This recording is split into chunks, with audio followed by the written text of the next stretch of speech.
Assalamualaikum warahmatullahi wabarakatuh. Perkenalkan, nama saya Lydia Lubadoka, NIM 22110004300007.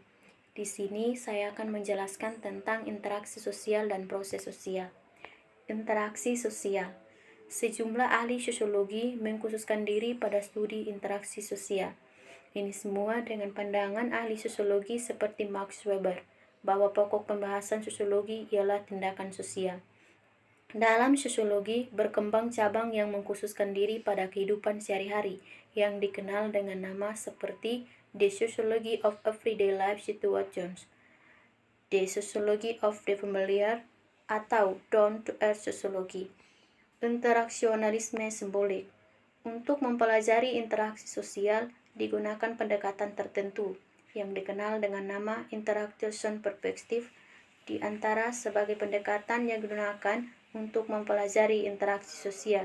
Dijumpai pendekatan yang dikenal dengan nama interaksionalisme simbolik atau simbolik interaksionalisme.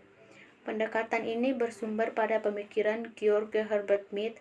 Dari kata ini bersumber pada interaksionalisme sudah dampak bahwa sasaran pendekatan ini ialah interaksi sosial. Kata simbolik mengacu pada penggunaan simbol-simbol dan interaksi. Definisi situasi. Konsep lain yang juga penting diperhatikan dalam bahasa mengenai interaksi sosial ialah konsep definisi situasi atau the definition of the situations dari W.I. Thomas 1968, berbeda dengan pandangan yang mengatakan bahwa interaksi manusia merupakan pemberian tanggapan atau respons terhadap rangsangan stimulus.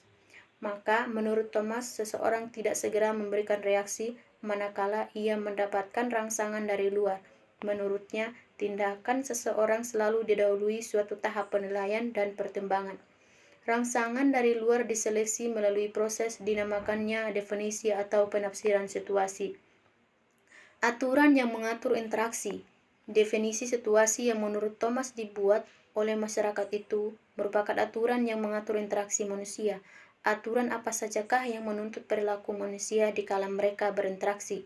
Dalam bukunya Symbolism, Self and Society, Understanding Interaction, David Akar dan W.C. Yours 1979 menyebutkan 3 jenis aturan, yaitu aturan yang mengenai ruang, mengenai waktu, dan mengenai gerak dan sikap tubuh.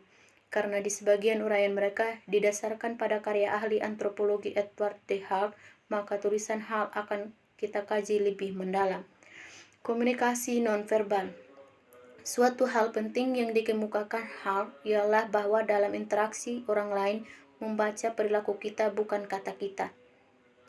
Ini penting untuk diperhatikan karena dalam interaksi kita tidak hanya memperhatikannya apa yang dikatakan orang lain, tetapi juga apa yang dilakukannya.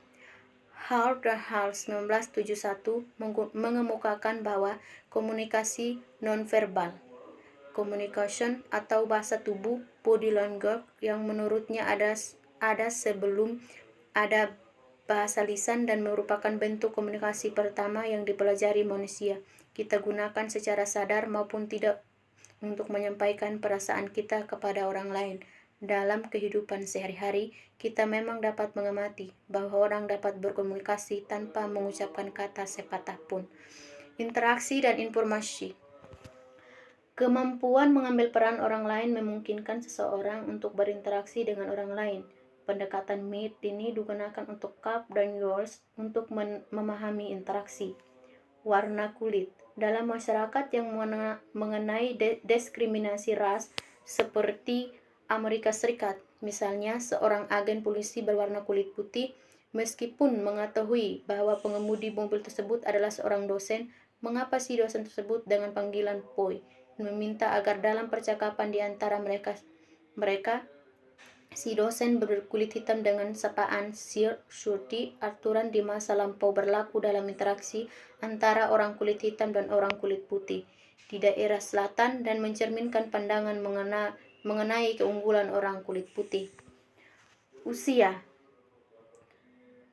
pun merupakan suatu faktor menentukan pola interaksi dalam masyarakat. Banyak masyarakat interaksi dengan orang yang dianggap lebih tua, kakek, nenek, ayah, ibu, paman, bibi, sering membeda dengan interaksi dengan yang sebaya, serta orang yang lebih muda seperti adik, anak, kemenakan, dan cucu. Ada beberapa jenis faktor usia, yaitu jenis kelamin, penampilan fisik, bentuk tubuh, pakaian, dan wacana.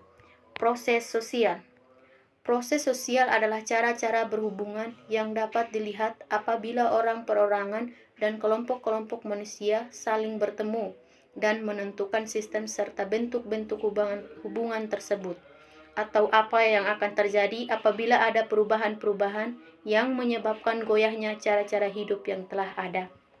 Dalam komunikasi, manusia saling mempengaruhi timbal balik sehingga terbentuklah pengalaman atau pengetahuan tentang pengalaman masing-masing yang sama, karena komunikasi menjadi dasar daripada kehidupan sosial ataupun proses sosial tersebut. Bentuk umum proses sosial adalah interaksi sosial, dan karena bentuk-bentuk lain dari proses sosial hanya merupakan bentuk-bentuk khusus dari interaksi, maka interaksi sosial yang dapat dinamakan proses sosial itu sendiri. Sekian dan terima kasih.